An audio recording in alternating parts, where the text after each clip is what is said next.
Mas, kayak ada yang tarik-tarik tasku deh dari belakang. Yang bener, jangan ngaco ah. Beneran mas, ini kerasa banget kalau ditarik. Ucap Vivi meyakinkan Willy. Spontan Willy pun menoleh ke belakang dan melihat ada apa dengan ranselnya Vivi.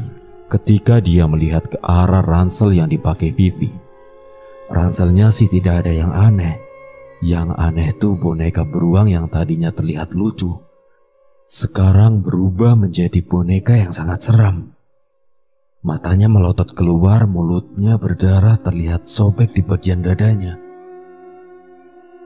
Siapapun itu, tolong jangan ganggu perjalanan kami. Kalau kalian menginginkan nyawa, ambillah nyawaku saja. Jangan adikku.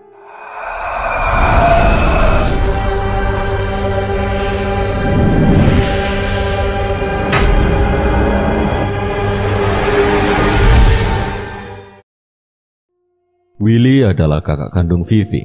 Umur mereka hanya selang 4 tahun dan mereka berdua adalah saudara kandung yang saling melengkapi, selalu membela, solidaritas tanpa batas, saling menasehati sekaligus teman setia yang selalu ada satu sama lain.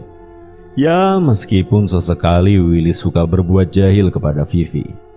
Orang tua mereka sangatlah sibuk dengan pekerjaannya sehingga jarang ada waktu untuk berkumpul. Tapi mereka sudah berkomitmen untuk saling menjaga sampai akhirnya mereka bisa menemukan pasangan dan jalan hidupnya masing-masing. Mereka mempunyai hobi yang sama, yaitu traveling, dan setelah melihat kegiatan mendaki gunung saat ini sedang ngetren, mereka pun mencoba untuk menemukan hobi baru, yaitu di dunia hiking, hingga akhirnya hobi barunya ini membawa mereka ke Gunung Lawu. Setelah sebelumnya mereka telah mendaki ke beberapa gunung di Jawa Tengah, seperti Gunung Prau, Gunung Andong, Gunung Merbabu, dan lain-lain.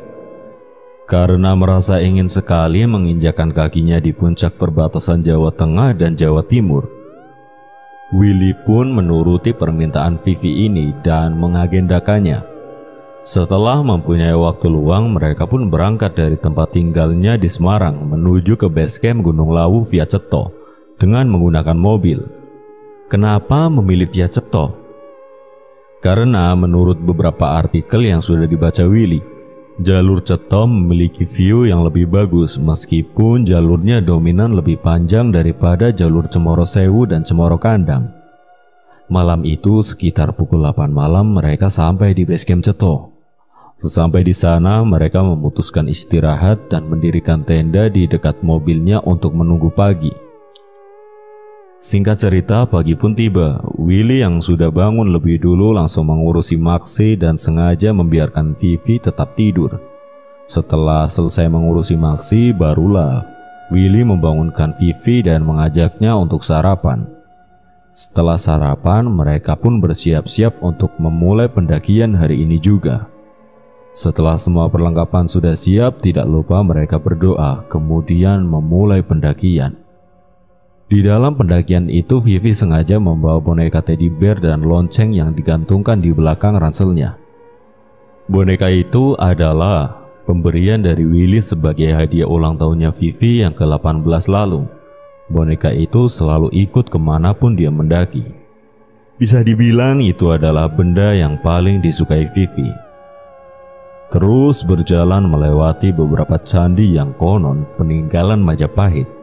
Sambil berjalan sesekali Willy berbuat usil kepada Vivi dengan membunyikan lonceng yang berada di belakang ranselnya Vivi sambil bilang, "Awas, ada sapi mau lewat." Sesampai di sini masih belum ada yang aneh. Mereka berjalan sambil sesekali bercanda agar tidak capek hingga akhirnya sampai di pos 1 sekitar jam 11 siang.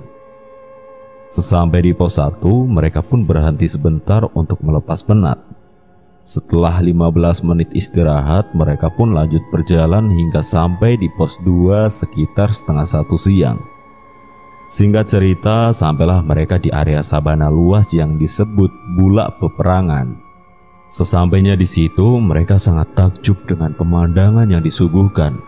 Rumput ilalang yang hijau membuat mereka berhenti untuk mengabadikan momen.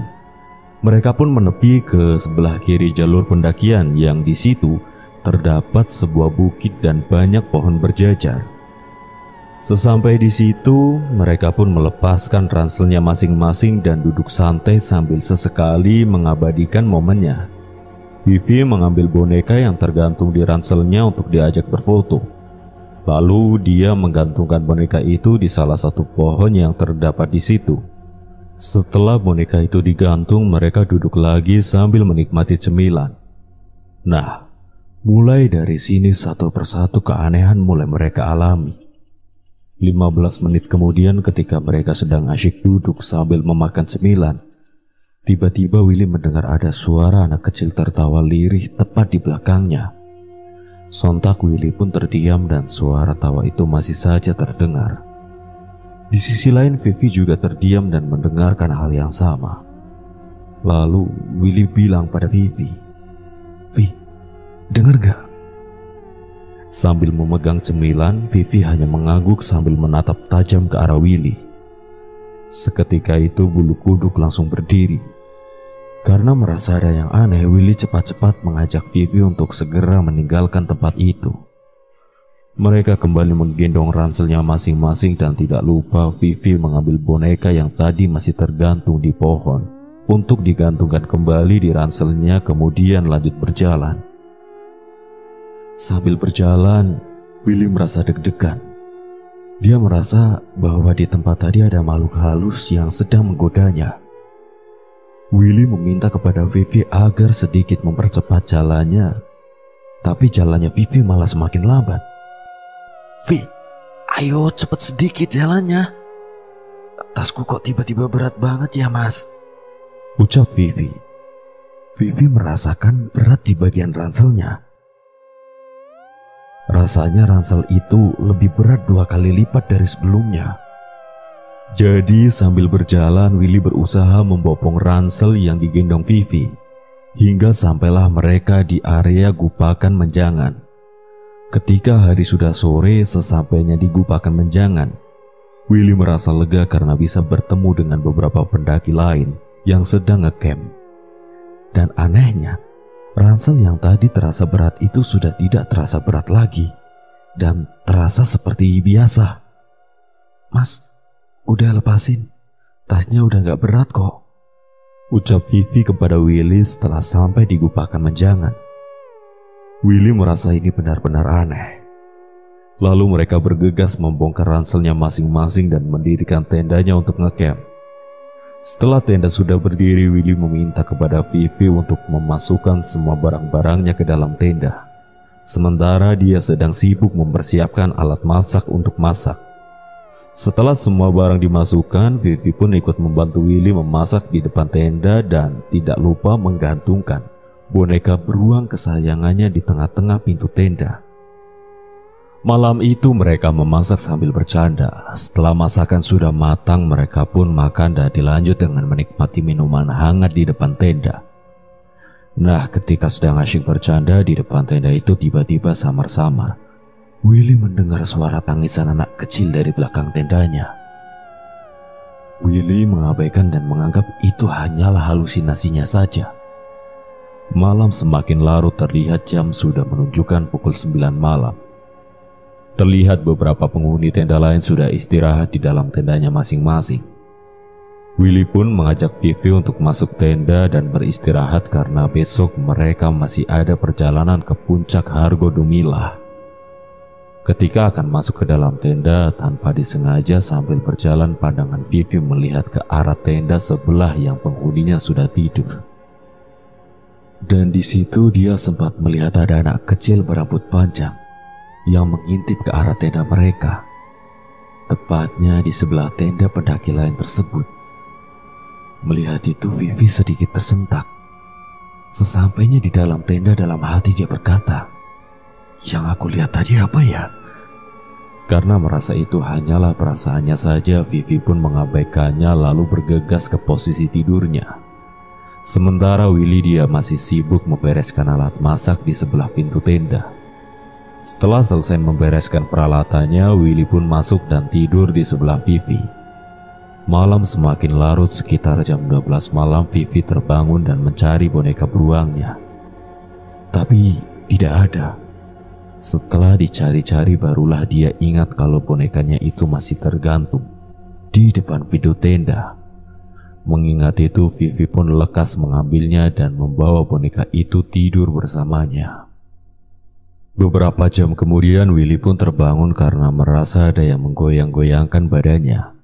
Awalnya Willy mengira itu adalah kerjaan Vivi. Tapi setelah bangun dia melihat Vivi masih dalam posisi tidurnya dan terlihat sangat nyenyak. Tanpa berpikir panjang, Willy pun kembali melanjutkan tidurnya. Selang beberapa menit, kemudian dia mendengar suara yang tadi didengarnya, yaitu suara anak kecil. Tapi kali ini suara anak kecil itu tidak menangis. Justru sebaliknya, suara anak kecil itu terdengar tertawa cekikikan.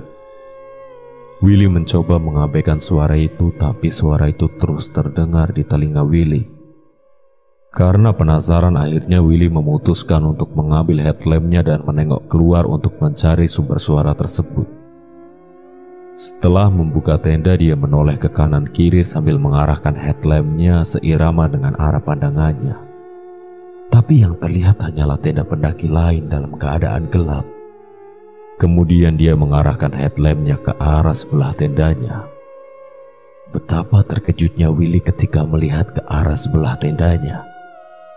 Di situ dia melihat ada sosok anak perempuan berambut panjang, memakai baju putih dan wajahnya sangat pucat. Dia sedang duduk selonjoran sambil bermain boneka beruang milik Vivi. Posisinya pun tepat di samping tenda dekat posisinya Vivi tidur. Melihat keberadaan sosok anak perempuan itu, Willy pun cepat-cepat kembali masuk dan menutup pintu tendanya. Lalu dia kembali ke posisi tidurnya lagi. Dengan posisi tiduran, Willy terus memikirkan hal yang terjadi barusan, sambil sesekali melirik ke arah dinding tenda sebelah Vivi yang barusan terdapat sosok anak perempuan. Dan setelah melihat keberadaan anak perempuan tadi, Willy sudah tidak mendengar suara cekikikan anak kecil yang tadi didengarnya itu lagi. 30 menit kemudian Willy mendengar ada suara langkah kaki pendaki lain yang baru saja sampai di tempat ngecampnya. Dia pun keluar dari tendanya untuk menyapa mereka yang baru datang dengan tujuan untuk menghilangkan rasa takutnya. Setelah keluar tenda, dia melihat sosok anak perempuan tadi sudah tidak ada di sebelah tendanya. Kemudian Willy menyapa rombongan yang berjumlah 4 orang itu dan ikut ngopi bersama mereka. Waktu sudah menunjukkan jam 3 pagi, rombongan yang baru datang itu pamit untuk istirahat. Terpaksa Willy pun harus kembali ke tendanya. Sebelum masuk ke dalam tenda, sesekali dia melirik ke arah sebelah tendanya lagi, tapi tidak terdapat apa-apa di situ. Setelah masuk, dia ingat kalau tadi sebelum tidur dia melihat Vivi menggantungkan bonekanya di depan pintu tenda. Tapi setelah keluar masuk barusan, dia tidak melihat bonekanya Vivi tergantung di situ. Willy tidak ingin mengingat-ingat hal itu lagi, kemudian dia berusaha melanjutkan tidurnya hingga akhirnya tertidur.